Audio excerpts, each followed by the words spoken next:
Buenas tardes, hermanos. Les invito a que inclinemos nuestros rostros para orar a Dios. Señor Dios omnipotente, gracias te damos, Padre, porque nos permites la bendición de estar en tu casa de oración.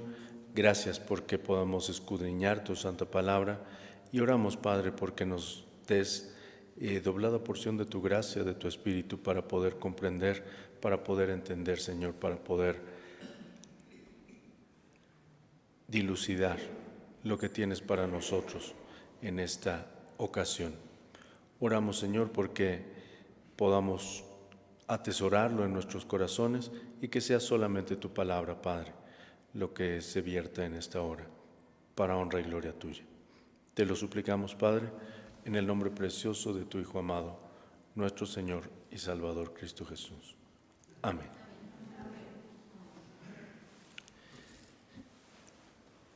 Bien, hermanos, acabamos de leer una porción, la porción final del capítulo 24 del Evangelio según San Mateo.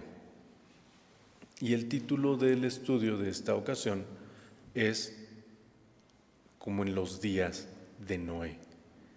Como en los días de Noé. ¿Ustedes se acuerdan quién fue Noé? ¿Qué pasó en los días de Noé? ¿Sí se acuerdan? Sí nos acordamos.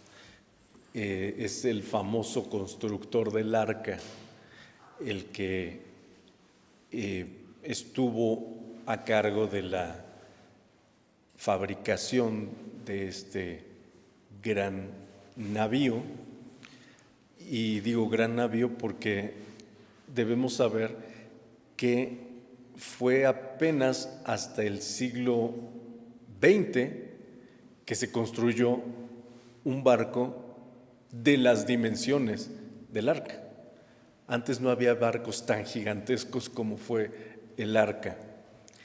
Pero lo importante no es nada más el tamaño del arca, sino que Dios le mandó que construyera el arca porque vendría un juicio muy importante. Un juicio sobre los moradores del planeta Tierra. Y no solamente los seres vivos, me refiero no solamente a los seres humanos, sino sobre los seres vivos, las aves de los cielos, los animales y los humanos fueron arrasados y solamente preservados los que estuvieron en el arca. Ese es el contexto de los días de Noé. ¿Sí estamos claros, hermanos? ¿Sí se acuerdan? Bien, es importante, porque ¿qué tiene que ver Noé, el arca y sus días como para que hoy lo veamos, ¿no? Lo estudiemos, lo analicemos? Pues tiene que ver todo.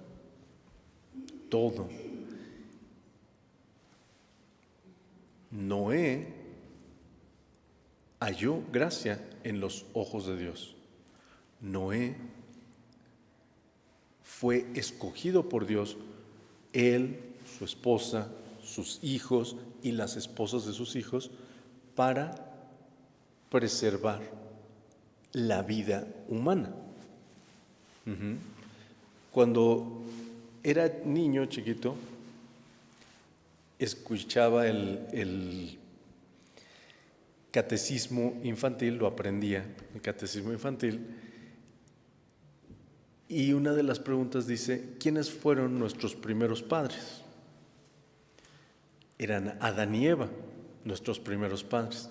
Y yo me preguntaba, ¿y quiénes fueron nuestros segundos padres? Los primeros fueron Adán y Eva, y yo me pregunté, ¿los segundos? Y dije, bueno, pensaba yo en mi mente infantil, pues mis papás, ¿no? Esos son los segundos.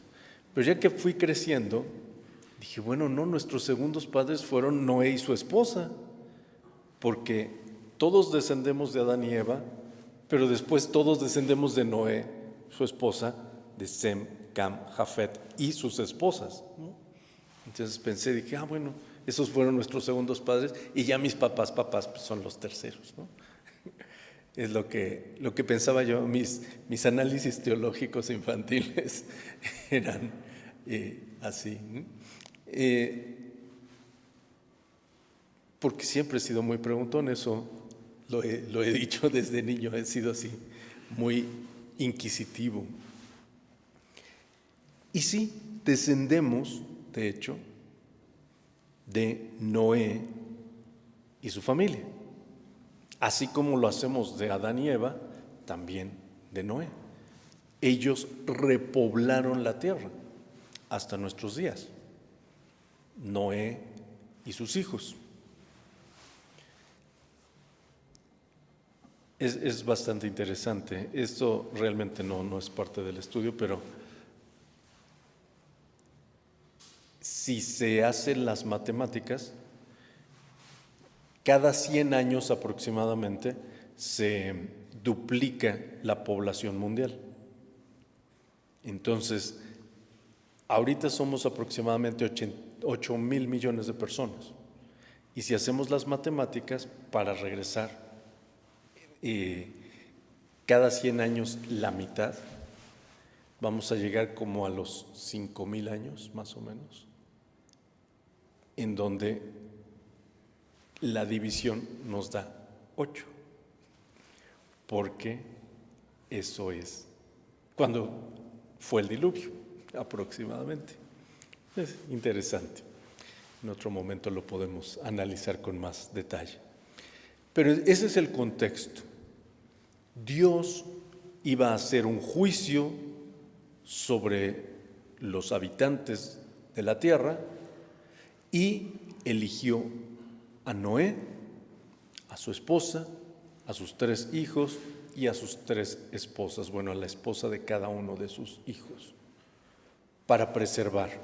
Y les dijo que también preservaran animales y aves que fueron en el arca. Y decía yo que era un navío gigantesco porque precisamente para albergar animales de cada especie era necesario ese espacio. Dios fue paciente. El arca tardó en construirse, aproximadamente 100 años. Recordemos que en aquellos entonces los seres humanos vivían 500, 600, 700 años. Entonces 100 años pues fue un ratito, en realidad, para ese momento. Se construyó el arca, entraron los animales, entró Noé y su familia y Dios cerró la puerta. Y no pasó nada. Nosotros casi siempre tenemos la idea de que empezó a llover cuando todavía iban a cerrar la puerta y cerraron la puerta y terminó de llover. No. Estuvieron 7 días adentro del arca sin que lloviera. Y después empezó a llover. También nosotros pensamos que empezó así como llueve normalmente, ¿no? Unas gotitas y luego más fuerte, y luego más fuerte, y luego más fuerte. Tampoco fue así. Cuando empezó el diluvio, diluvió tremendamente, 40 días y 40 noches, pero brutalmente, de inmediato, no poquito a poco. Y es por eso que hoy en día encontramos fósiles. ¿Sí estamos claros? Mucha gente dice que los fósiles son la demostración de la evolución, que el registro fósil demuestra la evolución. En realidad, el registro fósil demuestra el diluvio. Se han encontrado fósiles de animales como delfines, por ejemplo, dando a luz en el instante que quedaron fosilizados. Estaba saliendo el bebé, sí, el delfinato, en ese instante quedaron fosilizados. Hay fósiles de mosquitos picando. ¿Cuánto se tarda un mosquito en picar a un ser vivo?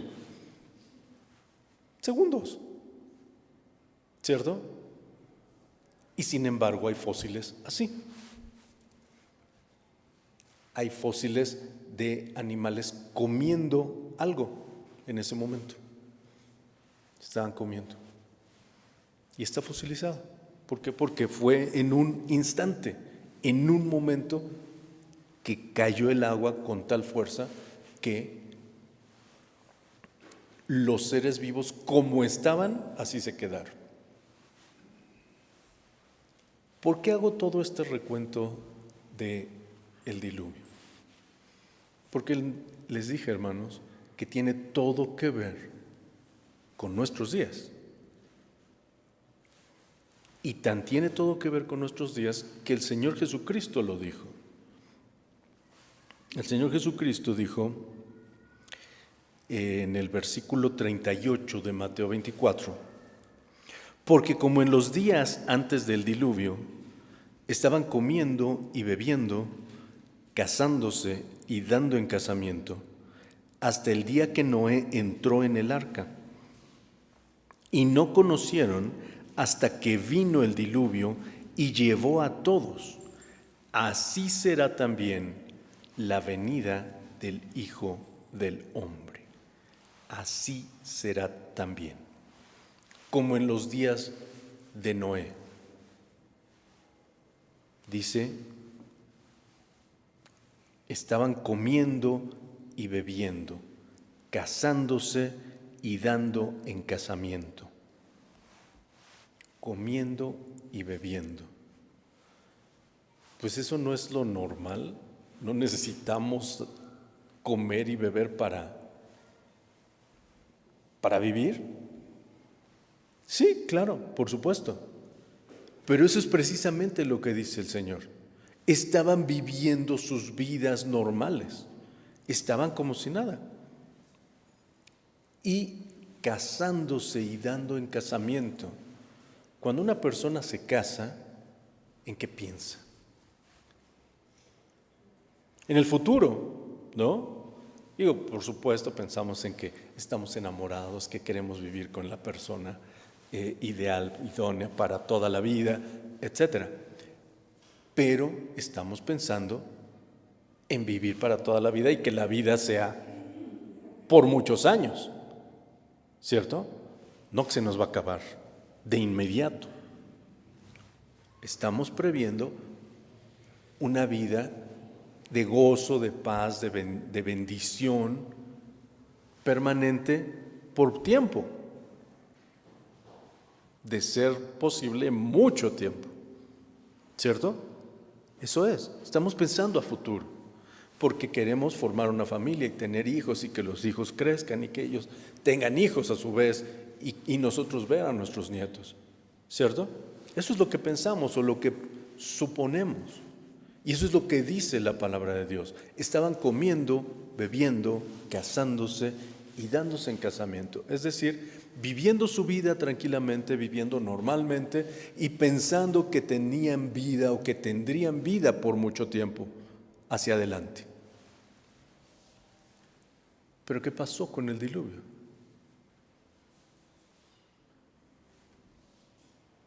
Esa previsión de vida, esa previsión de futuro, se acabó, se cortó de tajo, no poco a poco, no en un momento y después volvió, no, se cortó por completo, completamente. ¿Sí estamos claros, hermanos? ¿Me van siguiendo? No se me vayan durmiendo, ¿ok? ¿Sí? Fíjense ustedes. Se cortó completamente. Y dice la palabra de Dios que así será el juicio por venir. La venida del Hijo del Hombre, dice el Señor Jesucristo.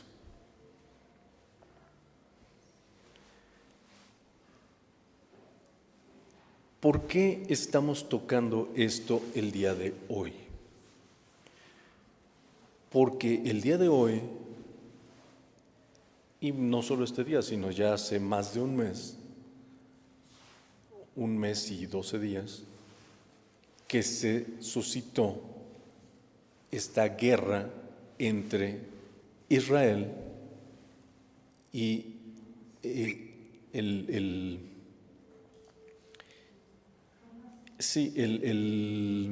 ¿cómo se llama? El grupo terrorista, eso es lo que quería decir, el grupo terrorista Hamás. El grupo terrorista Hamás, que la mayoría de los medios de comunicación no le llaman grupo terrorista.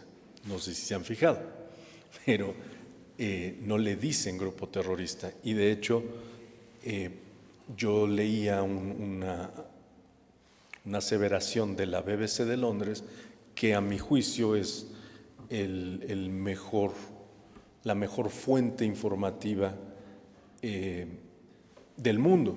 La British Broadcasting Company, la BBC de Londres, dice: nosotros en nuestros reportes, en nuestros reportajes, en nuestros documentales, en nuestras noticias, no decimos que Hamás es un grupo terrorista porque no queremos formar el criterio de nuestra audiencia. Queremos dar la información y que ellos decidan si es o no es un grupo terrorista.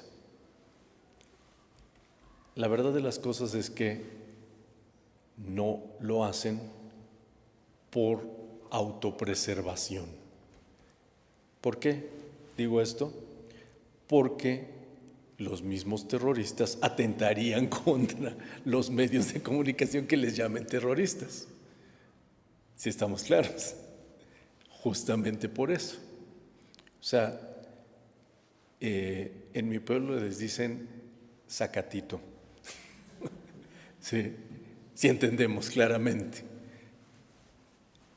Y porque tienen miedo, porque sí son terroristas, para no ser blancos del terrorismo ellos mismos, pero sí son, si estamos claros.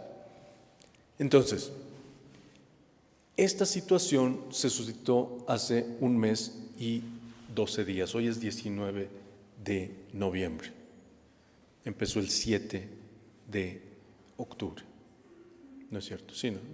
Sí. 7 de octubre, ya pasó un mes y 12 días más. Bien, en esta situación está involucrado Israel como nación, Israel como pueblo e Israel como judaísmo, como religión también. ¿Por qué traigo esto a colación? Porque también Mateo 24 habla al respecto. Fíjense ustedes que dice el versículo 32. Versículo 32 dice: de la higuera aprended la parábola. Cuando ya su rama se enternece y las hojas brotan, sabéis que el verano está cerca. Y pues si leemos eso, ¿y eso qué tiene que ver con Israel? Tiene todo que ver con Israel. Dice: de la higuera aprended la parábola. Cuando ya su rama se enternece y las hojas brotan, sabéis que el verano está cerca. Israel es la higuera. ¿Cómo que Israel es la higuera? ¿Cómo sabemos que Israel es la higuera? Porque Dios nos lo dijo, Dios lo dice en su palabra. Vamos a, sin perder Mateo 24, hermanos, vamos a Jeremías 24, por favor.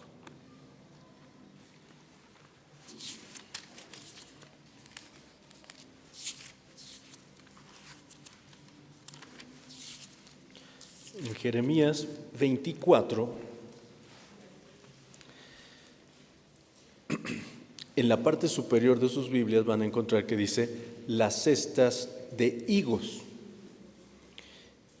Y en el versículo 2 dice: La una cesta tenía higos muy buenos, como brevas, y la otra cesta tenía higos muy malos, que no se podían comer de malos. Está viendo Jeremías estas dos cestas, una cesta de higos buenos y una cesta de higos malos. Versículo 5. Dice, desde el 4, y fue a mí palabra de Jehová, diciendo, así ha dicho Jehová, Dios de Israel, como a estos buenos higos, así conoceré la transportación de Judá, al cual eché de este lugar a tierra de caldeos para bien. Los higos buenos están representando a la transportación de Judá. Los higos buenos. Y versículo 8, los higos malos. Y como los malos higos, que de malos no se pueden comer, así ha dicho Jehová, daré a Sedequías, rey de Judá, y a sus príncipes, y al resto de Jerusalén que quedaron en esta tierra, y que moran en la tierra de Egipto, y darélos por escarnio, por mal a todos los reinos de la tierra, por infamia y por ejemplo, y por refrán y por maldición a todos los lugares a donde yo los arrojaré, y enviaré sobre ellos espada, hambre y pestilencia, hasta que sean acabados de sobre la tierra que les di a ellos y a sus padres. Los malos higos son el resto de Jerusalén, Sedequías, sus príncipes, el resto de Jerusalén que quedaron en esta tierra y que moran en la tierra de Egipto. Los higos buenos, la transportación de Judá, los higos malos, los que se quedaron. Pero todos son higos. Si estamos claros. Cuando el Señor Jesucristo habla de la higuera, está hablando de Israel. Cuando en el capítulo 24 de Mateo dice, cuando viereis la higuera florecer, está hablando de Israel. Este año Israel cumplió 75 años de ser nuevamente reconstituida como nación.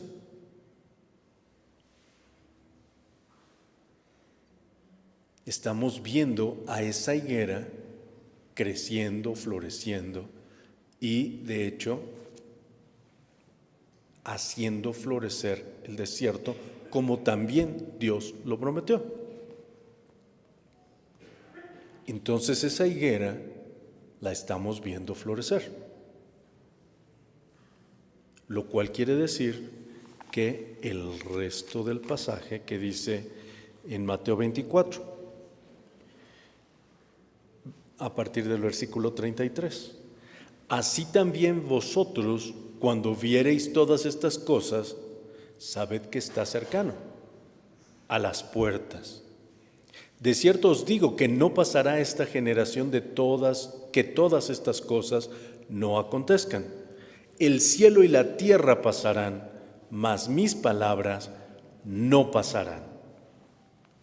El cielo y la tierra pasarán, mas mis palabras no pasarán, dice el Señor. Y cuando viéramos a la higuera florecer, debemos saber que está cercano, a las puertas. Y hoy estamos viendo a la higuera florecer. Y esa higuera está en guerra. Esa higuera está en guerra. Y una guerra muy importante. Si nos damos cuenta, dice el Señor que cuando veamos a esa higuera florecer, debemos entender y debemos saber que está a las puertas. ¿Y qué haces tú cuando llegas a la puerta de un lugar al que tienes que entrar? ¿Qué hacemos? Tocamos. ¿Para qué?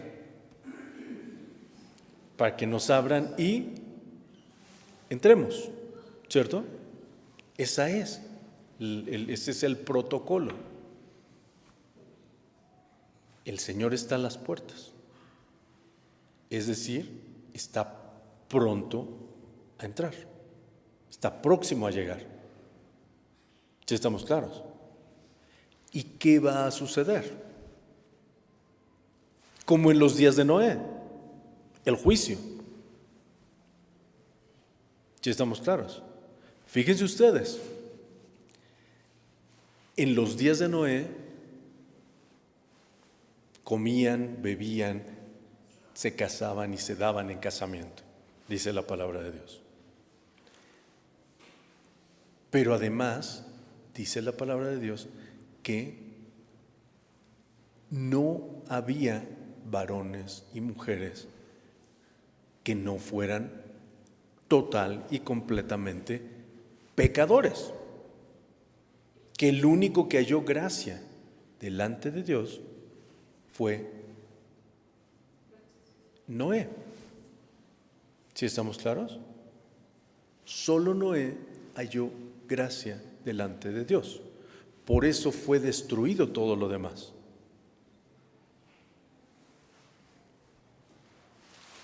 Pero ¿qué hizo Dios?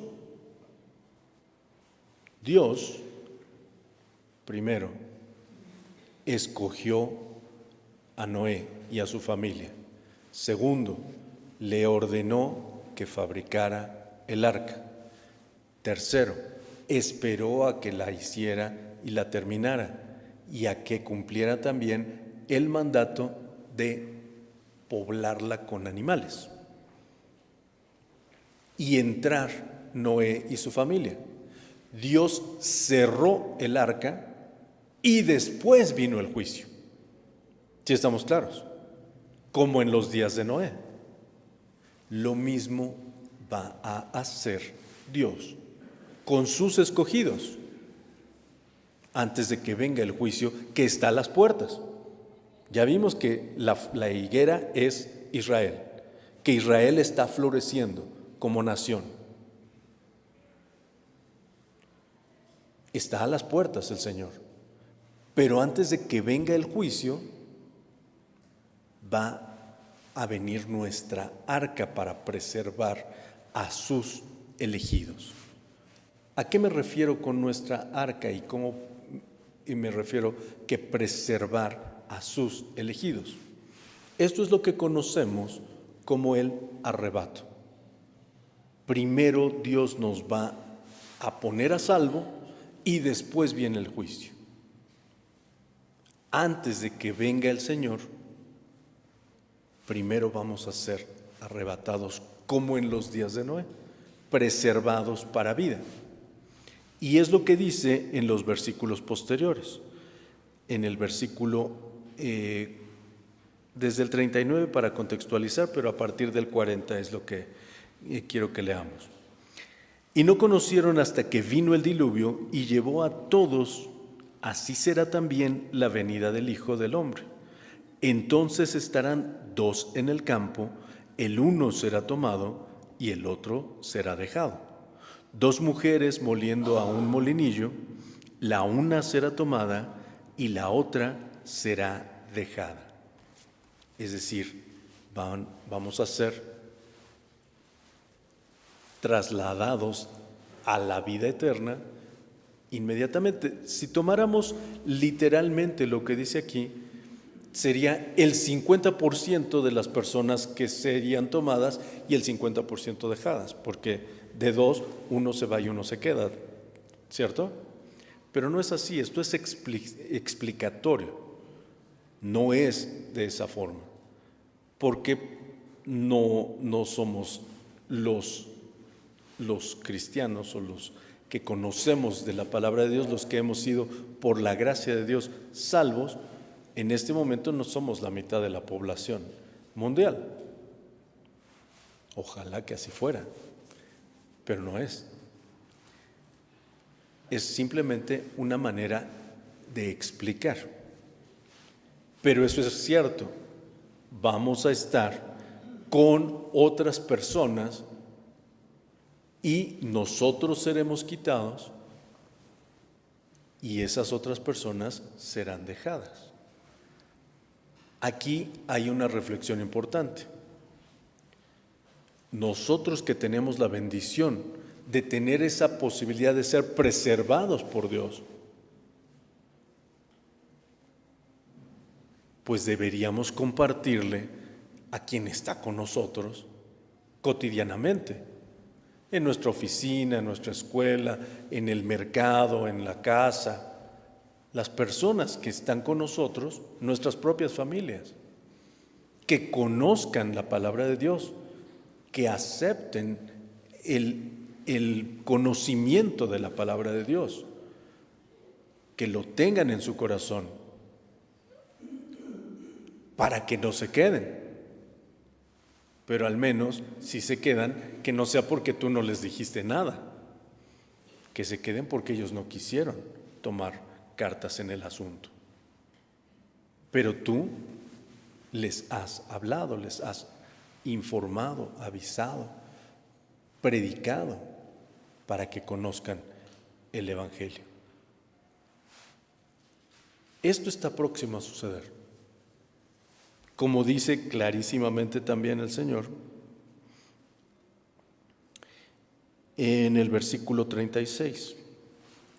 Pero el del día y hora nadie sabe, ni aun los ángeles de los cielos, sino mi Padre solo. Nadie sabe, sino mi Padre solo, dice el Señor. No sabemos, sabemos que está cercano. ¿Qué tan cercano? No sé, en 10 segundos, en 10 años, en 10 décadas, no sabemos, pero está cercano. Sí, estamos claros, está cercano, no sabemos cuándo, pero está cercano.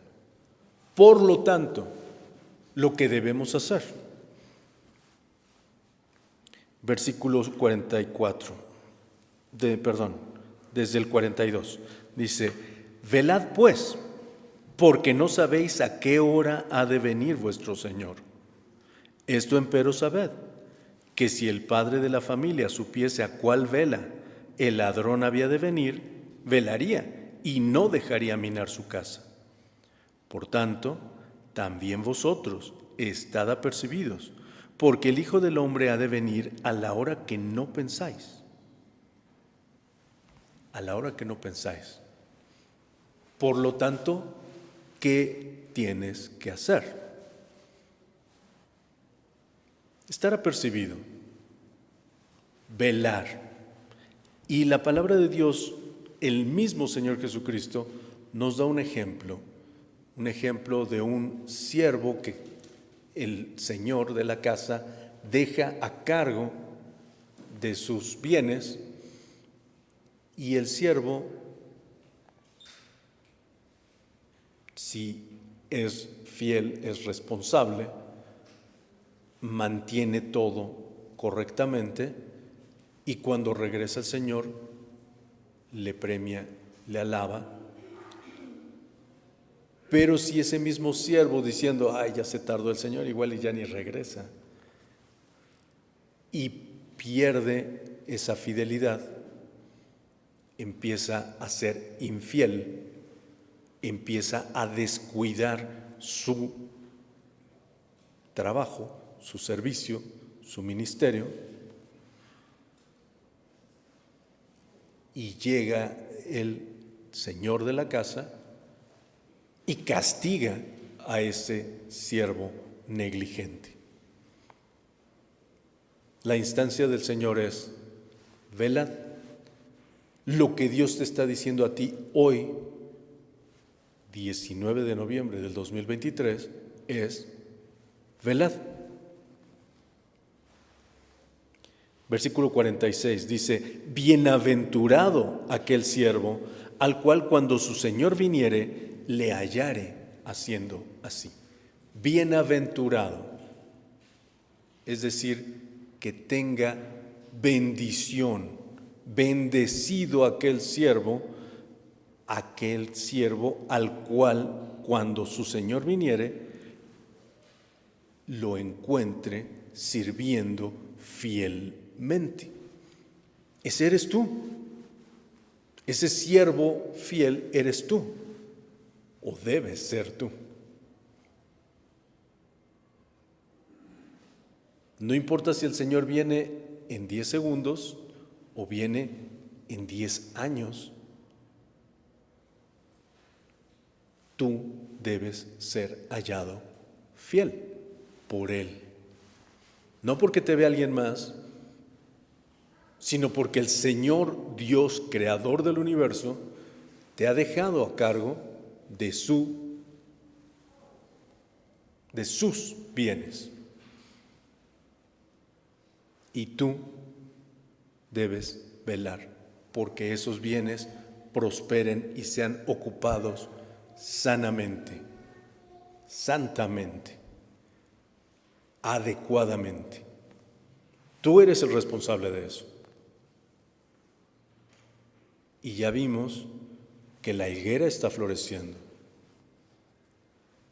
que el cielo y la tierra pasarán, mas mis palabras, dice el Señor, no pasarán. Y que por eso tenemos conocimiento de que está cercano a las puertas. Entonces, hoy más que nunca, debes permanecer como un siervo fiel para ser bienaventurado. Porque también dice en el versículo 48, a partir del versículo 48, y si aquel siervo malo dijere en su corazón, mi Señor se tarda en venir, y comenzare a herir a sus consiervos, y aun a comer y a beber con los borrachos, vendrá el Señor de aquel siervo en el día que no espera, y a la hora que no sabe, y le cortará por medio, y pondrá su parte con los hipócritas. Allí será el lloro y el crujir de dientes.